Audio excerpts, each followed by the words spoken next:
এই ঘটনাটি ঢাকা থেকে রাশেদ ভাইয়ের কাছ থেকে সংগ্রহ করা হয়েছে। ঘটনাটি তার এক কাজিনের।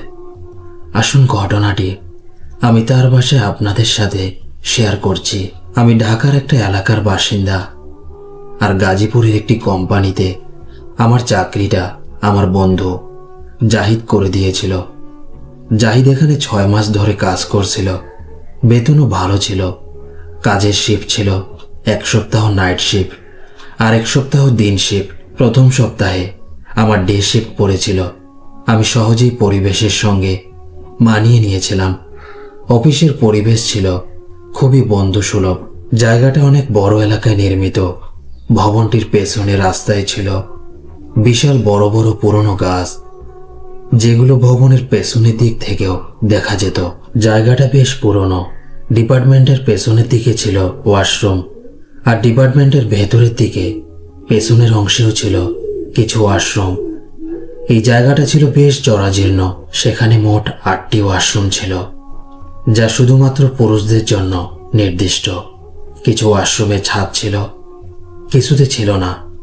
যেসব ওয়াশরুমের ছাদ ভাঙা ছিল, সেখান দিয়ে পুরনো গাছগুলোর ডালপালা দেখা যেত, যেগুলো আনুমানিক 70 থেকে 80 বছরের পুরনো।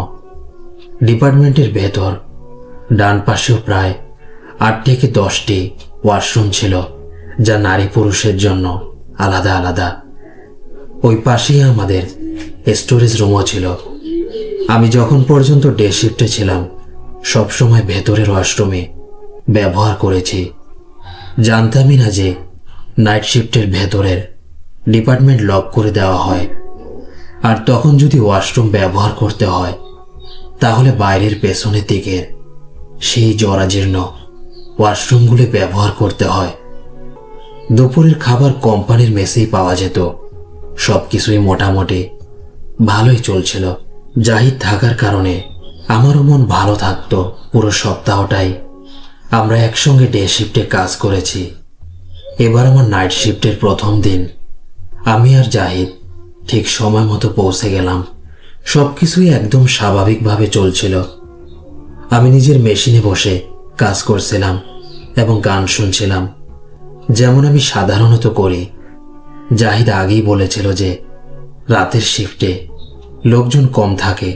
আজও ঠিক তাই দেখলাম। জাহিদ আমার থেকে একটু দূরে বসে কাজে ব্যস্ত ছিল। আমাদের পরিকল্পনা ছিল রাত 2টা পর্যন্ত কাজ করব, তারপর বিরতিতে গিয়ে বাইরে চা খাবো। অন্যরাও নিজেদের কাজে ব্যস্ত ছিল। 2টা বাজতে তখনও ঘন্টাখানেক বাকি। হঠাৎ আমার খুব টয়লেটে যাওয়ার দরকার হলো, তাই আমি কাজ সেরে উঠে দাঁড়ালাম। জাহিদ মাথা নিচু করে কাজে এতটাই মগ্ন ছিল যে আমার ওঠা যাওয়ার খেয়ালই সে করেনি। আমি বাইরে বের হয়ে ডিপার্টমেন্টের ডান পাশের ওয়াশরুমের দিকে গেলাম, কিন্তু গিয়ে দেখি সেখানে তো তালা ঝুলছে। তখন মনে পড়ল আগেই শুনেছিলাম যে নাইট শিফটে ভেতরের ওয়াশরুমগুলো বন্ধ থাকে।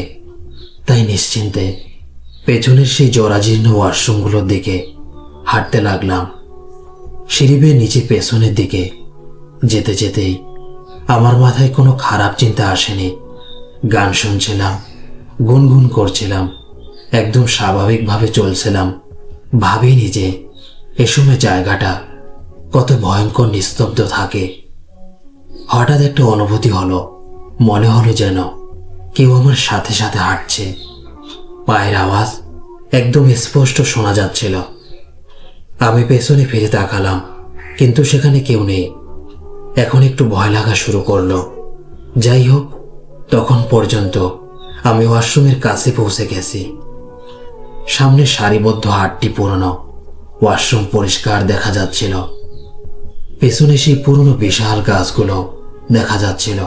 জায়গাটা একটি বাতি জ্বলছিল, তার আলো ছড়িয়েছিল, কিন্তু তারপরও ভীষণ ভুতুড়ে লাগছিল। আমার শরীর ঘামে ভিজে গেল। আমি দ্বিধায় পড়ে গেলাম। আমি কি ভেতরে যাব না ফিরব? ভয় কাটানোর জন্য আমি ঘাড় ঘুরিয়ে ডান বাম পেছনে সামনে তাকিয়ে দেখলাম। চারদিকে তাকিয়ে আমার যে ভয় কমবে এমনটা তো হবার ছিল না। তবে ভালো ব্যাপার হলো, যেদিক দিয়ে আমি এসেছিলাম ঠিক সেদিকে দূরে ফ্যাক্টরির একজন চৌকিদার দাঁড়িয়ে থাকতে দেখলাম, দূরত্ব অনেক হলেও। আর অল্প আলোয় তার মুখ স্পষ্ট দেখিনি, তবুও মনে হলো ঠিক আছে, মানুষ তো আছে। এতে একটু সাহস পেলাম। তারপর নিশ্চিন্ত মনে ওয়াশরুমগুলোর দিকে এগোলাম। বাইরের দেওয়ালে একটি ভাঙাচোরা নোংরা সুইচ বোর্ড ছিল, তাতে মোটা মোটা কয়টি বোতাম। আমি একসাথে সব বাটন চাপলাম। আর কি, বিদ্যুৎ বাঁচিয়ে তো কিছু পাওয়ার ছিল না। অন্তত আলো জ্বললে একটু হলেও ভয়ের পরিবেশ কমে। সৌভাগ্যক্রমে প্রতিটা ওয়াশরুমই বাতি ছিল এবং জ্বলছিল। 2 থেকে 3টি ওয়াশরুম দেখে কোনোটা পছন্দ হলো না। তৃতীয়টি পরিষ্কার পরিচ্ছন্ন মনে হলো, যদিও তার ছাদ ভাঙা ছিল এবং সেই ভাঙা ছাদ দিয়ে বড় পুরনো গাছের ডাল ভেতরে ঢুকেছিল। আমি তবু ওই ওয়াশরুমের দিকেই ঢুকে দরজা বন্ধ করলাম।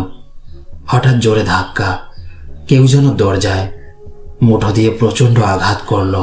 আমি বিরক্ত হয়ে বললাম, ভাই, এখনই তো ঢুকলাম, অন্য ওয়াশরুম ব্যবহার করুন, বাকিগুলো তো খালি। কিন্তু আবারও জোরে ধাক্কা এলো। এবার বিরক্তির রাগে রূপ নিল। আমি চিৎকার করে বললাম, দূর হন, বিরক্ত করবেন না। আমার সত্যি মনে হলো এটা অবশ্যই জাহিদের দুষ্টমি। তাই আরো বললাম, জাহিদ প্লিজ, বিরক্ত করো না। ধাক্কা তখনই বন্ধ হয়ে গেল। আমি প্রায় নিশ্চিত হয়ে গেলাম এটা জাহিদই করছে। কাজ শেষ হলে দরজা খুলে বের হতে গেলাম, কিন্তু দেখি দরজাটা বাইরে থেকে তালা দেওয়া। আমি হতভম্ব হয়ে গেলাম। আবারও টানলাম, দরজা সত্যি লক। এখন ভয় ঢুকে গেল বুকে, রাগও চড়ল। এ কেমন মজা! মজারও তো একটা সীমা আছে। আমি জোরে চিৎকার করলাম, জাহিদ, দরজাটা খোলো, প্লিজ দরজা খোলো। কিন্তু কোনো উত্তর এলো না। এই সময় পাশের ওয়াশরুম থেকে টপ টপ করে পানির শব্দ শোনা গেল, যেন কেউ গোসল করছে। আমি ডাকলাম, ভাই, আমার দরজা বাইরে থেকে বন্ধ করে দিয়েছে, প্লিজ খুলে দিন। ঠিক তখনই পাশের ওয়াশরুম থেকে এলো একটা ভীষণ ভয়ঙ্কর চিৎকারের মতো আওয়াজ। ওই শব্দটা ছিল ঠিক যেন কোনো মহিলার গলা কেটে দেওয়ার পর সে কথা বলছে। এখন তুমি যেতে পারবে না। এতটাই কর্কশ, এতটাই শীতল করা, ভয়ঙ্কর সেই আওয়াজ যে মুহূর্তেই আমার মাথা ঘুরে গেল। আমি কান্না করে ফেললাম। দেওয়াল টপকে পালানোর চেষ্টাও করলাম, কিন্তু দেওয়াল এত উঁচু, কোনোভাবেই উপরে ওঠা সম্ভব নয়। আশেপাশে এমন কিছু নেই যেখানে পা রেখে উঠতে পারি। ঠিক তখনই বাইরে থেকে কারো কথা বলার শব্দ পেলাম। মনে হলো কেউ মোবাইলে কথা বলছে। আমি তৎক্ষণাৎ দরজায় ধাক্কা দিতে লাগলাম, কিন্তু লোকটা তখনই দৌড়ে পালালো। নিশ্চয়ই সে ভয় পেয়েছে। রাতের বেলায় বন্ধ ওয়াশরুমের ভেতর থেকে এভাবে দরজা পেটানোর শব্দ কি বা হতে পারে? আজও সেই ঘটনার কথা মনে পড়লে শরীর শিউরে ওঠে। ভাবতেও চায় না, কল্পনাও এলে গায়ে কাঁটা দিয়ে ওঠে। আমি ভয়ে আল্লাহকে ডাকলাম, হে আল্লাহ, আমাকে বাঁচান। ঠিক সেই মুহূর্তে কেউ আমার কান ঘেঁষে ফিসফিস করে বলল, আজ তোর শেষ রাত। ওই শব্দ এতটাই স্পষ্ট ছিল যেন কেউ সত্যি আমার কানে মুখ নিয়ে কথা বলছে। আমি জমে গেলাম, নড়তেও পারছিলাম না।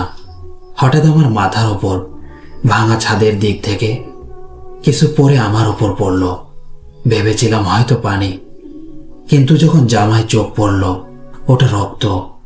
আমি আতঙ্কে চিৎকার করতে লাগলাম। হঠাৎ দ্রুত দৌড়ে আসার শব্দ, একদল মানুষের মতো কেউ একজন চিৎকার করে ডাকলো। আমি মরিয়া হয়ে চেঁচিয়ে বললাম, দরজা খোলো ভাই, প্লিজ।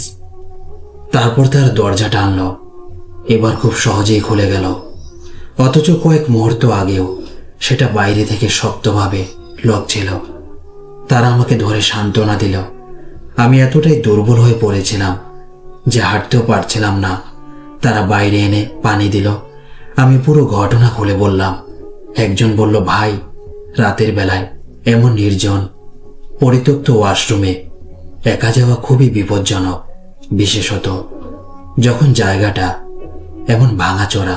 আমি বললাম, কিন্তু এখানে তো একটা গার্ড ছিল। এ কথা শুনতেই তারা একে অপরের মুখের দিকে তাকালো। তারা জানালো গার্ড তো সেই দিকে থাকে না। আমাকে আশ্বস্ত করতে তারা তখনই বর্তমান গার্ডকে ফোন করে ডাকলো।